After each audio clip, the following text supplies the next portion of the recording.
Good morning, Believe Nation. It's Evan. My one word is believe, and I believe that you have something special that when you unleash it, it will be able to change the world. So to help you on your journey, today's message is start small. Over to you, Tim Ferris. I wake up every morning. Entspresso keep me going. I wake up every morning. When I'm procrastinating because there is indecision, and this is a particular breed of procrastination. In other words, if I have 10 things on my to-do list or 10 potential projects I could pursue, what to do in that situation? And what I ask myself is, which one of these, if done, will make the rest irrelevant or easier? This is a key question I ask all the time. Which one of these will make all the rest easier to do, if done first, or all of the rest of them irrelevant, don't even need to do them? That is how I will then hone in on one piece of the puzzle. And this can be applied all over the place. But let's just say it's the double the podcast. It could be losing weight. All right, you can see that's very, very amorphous. We need timelines. We need an amount to lose. And then you want to make it as small as possible. So I'll give you a different example. If you want to start flossing your teeth, who likes flossing their teeth? Pretty much nobody. So how do you start flossing your teeth? Well, you want to make it as easy as possible, to develop it as part of your routine, to make it as automatic as anything else that you do consistently. And you could borrow from, say, BJ Fogg, who's done a lot of research at Stanford and elsewhere. Make it as small as possible. Meaning, in the beginning, do less than you are capable of doing. So this is another key when you think something is too big or onerous. So it's too intimidating or it's too much of a pain in the ass. All right. So for flossing, you might say, I'm only going to floss my front 2 teeth. That's 3 gaps. That's all you're going to do. And you want to make it, again, as easy as possible. So you might use a water pick, or you might use those disposable flossing gadgets so you don't have to do tourniquets on your fingers, which is also one of the side effects of flossing that deters people. Make it as easy as possible. Now, this applies to a lot more than flossing.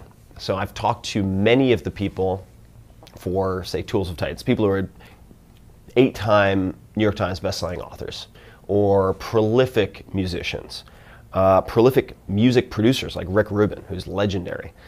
And it all comes down to tiny homework assignments. So Rick, if he has a stuck artist, for instance, he will say, can you get me one word or one line that you might like for this song that you're working on by tomorrow? Is that possible?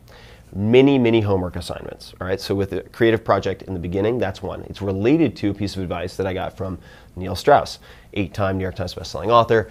He has written for the New York Times. He's written for Rolling Stone magazine, and that is lower your standards. So he doesn't believe in writer's block. He says your standards are just too high. You're creating performance anxiety for yourself.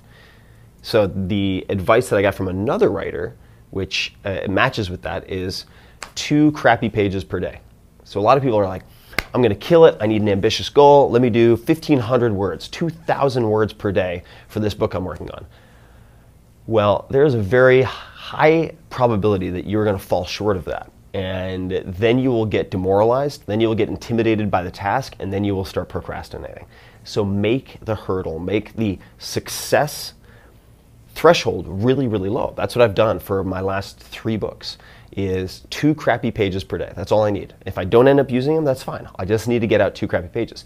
What ends up happening with the flossing, with the writing, with, say, exercise? If you're going to exercise, you're making a New Year's resolution, don't make it an hour a day, 4 times a week. No. 10, and if you don't have an exercise habit, 5 to 10 minutes at the gym 3 times a week, plenty. And in all of those cases, you will feel successful because you've checked your box for success. And then very often you will exceed that for extra credit, right? You'll be like, well, I'm already at the gym, I'll go for an extra 10 minutes. Well, I'm already flossing my teeth, I'll do an extra 4. Well, I've already hit my 2 pages, but I'm feeling great and I'm in the flow. Maybe I'll do 10, maybe I'll do 20. But it prevents you from feeling like a failure. This is very, very important. That is what derails a lot of people. I think it's really important for entrepreneurs to think big and act small. Think big, it's your big mission, your big vision, where you see yourself going, the impact you want to make on the world, that 5-year, 20-year, 100-year vision, like the change that you want to make in the world, right? What does that look like? That big picture, it's great. It's what entrepreneurs generally are good at. We're the dreamers, so it's awesome. Think big. And Act small. Tiny step. Make a phone call, send an email, book an appointment, go to a conference, read a book, something. Because here's what ends up happening to so many people.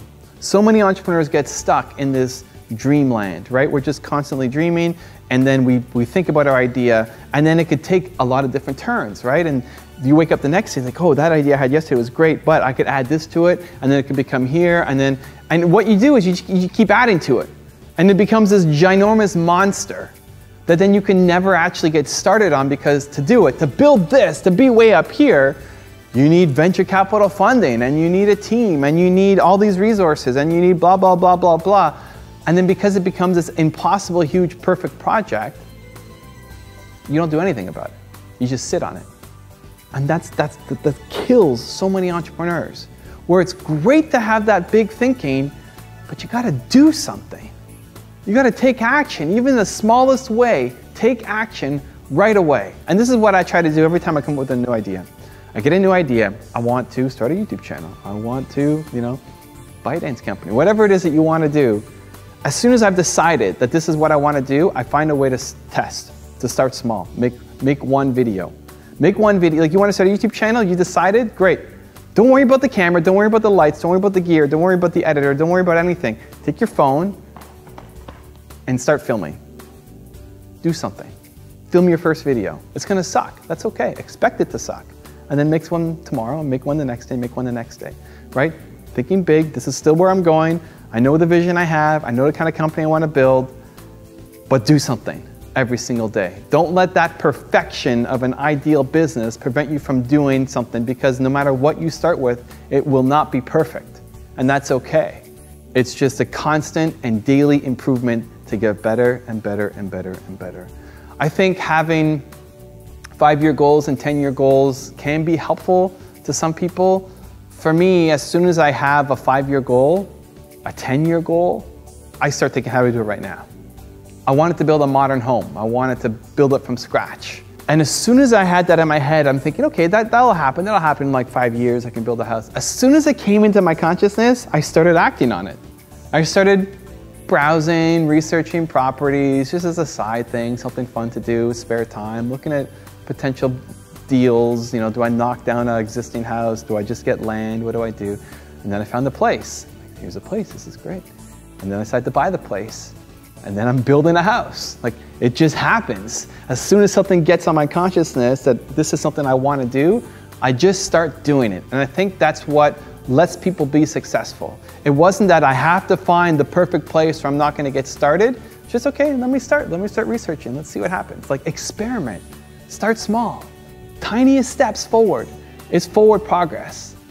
You will never take the perfect first step. People ask me, what's the best first step in business? There is no perfect first step. Don't worry about the first step, just step. And then take another one, and take another one, and you'll get better, and you'll learn from your mistakes, and you'll model successful people, and you'll get better each time, but you need to start stepping. Where people are too afraid to take that first step because it won't be perfect, and they end up doing nothing. And that's what's gonna happen. You'll get that great idea, and you'll just sit on it your entire life. And somebody else is gonna make tons of money and huge impact off of it. So don't let that happen. Big dreams, big vision, you know where you want to go, you know the kind of impact you want to have, and then daily, consistent action that sucks at the beginning and improves on a consistent basis. So the question today is, I'm curious, what is the smallest step that you did today or will do today to advance your big dream forward? Doesn't matter what it is, just some small step that you are committing to taking today or have already done today, congratulations, to move your business forward. Phone call, email, reading a resource, whatever it is. Share it below, commit to it. I want to see it happen in the comments. I'm looking forward to seeing what you have to say. Here is one really important point, which is that people get more ambitious over time.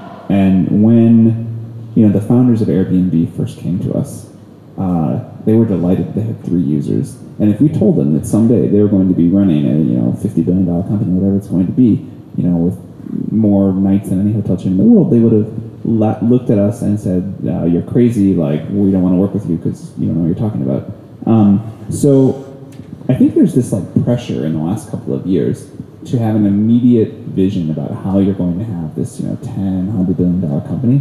And No one honestly has that in their first days. Google almost sold the company for $1 million. They would have if like the offer came through. Like Zuckerberg very nearly sold Facebook to Yahoo for $1 billion. So it's okay to like become more ambitious as you go. In fact, that's what should happen. So what we look for is people that have a kernel of an idea that we believe can develop into something huge. But you can't focus on that right away. You have to focus on delivering something great for a small number of users first. The way we talk about this is that, there's like, you can either create an initial product that a lot of users really like, or that a small number of users really love. Obviously, you'd like to make something that a lot of users really love, but those ideas get taken by big companies and you can't compete with them. And so you don't have to have a take over the world plan on day one. In fact, very few of the companies that we've been involved with that have gone on to do it thought they were going to initially. The founder had something they were really passionate about. They had a plan, as Scott was saying, about how they had some defensibility, and it just grows and grows and grows from there. I didn't prepare myself to become a beauty guru. It didn't just happen. It was something that I knew fit for myself. I started filming on YouTube on my webcam in college in my room, like just doing makeup tutorials. And now like I work with L'Oreal and I have like 3 companies that I'm CEO of. So it's incredible how that all happened because I had a passion and it all started from a webcam. And it doesn't matter how small your beginnings are. It doesn't matter. It just all that matters is how big your passion is. Kaizen. The study of Kaizen is one step, one little piece at a time. That's how do you eat an elephant? One bite at a time. How do you win or run a 1,000-mile race? One step at a time. When Japan rebuilt after World War II, they had to adapt Kaizen because everything was destroyed. They looked at everything gone. They couldn't imagine trying to rebuild Japan. But what did they do? They rebuilt it one brick at a time, one person at a time, one business at a time, and it turned into such a thriving country so fast because they adapted Kaizen. Break it up into small pieces. You got a goal? Take a bite today, this moment. When you're done watching us right now, go do something towards your goal. Go send an email, call somebody, say no, say yes, look for a new job, start the company, just create the URL. If it's real estate, go make offers.